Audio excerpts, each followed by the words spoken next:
एक समय की बात है। एक छोटे से गांव में एक बुजुर्ग महिला रहती थी। उनका नाम राधा था। राधा बहुत ही दयालु और सहानुभूतिपूर्ण थी।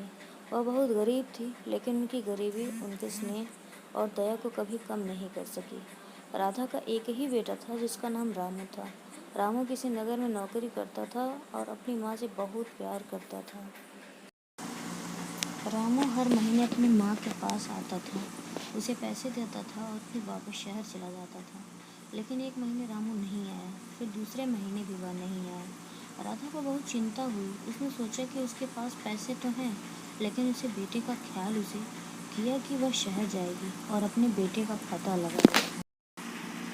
राधा ने अपने सारे पैसे जमा किए और शहर के लिए निकल पड़ी। शहर में पहुंचकर उसने अपने बेटे को ढूंढना शुरू किया। दिनों बीत गए, लेकिन वह अपने बेटे का पता नहीं लगा सकी।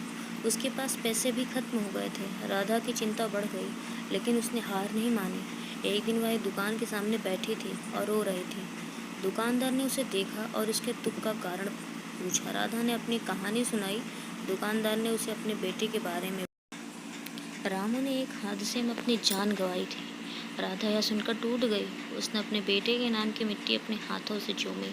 उसकी आंखों में आंसू थे, लेकिन उसके मन में एक आशा थी। उसने अपने बेटे को खोने के दुख को स्वीकार किया और अपने गांव लौटने का फैसला किया। राधा की कहानी हमें यह सिखाती है कि जीवन में कठिनाइयाँ आएंगी, लेकिन हमें कभी हार नहीं माननी चाहिए।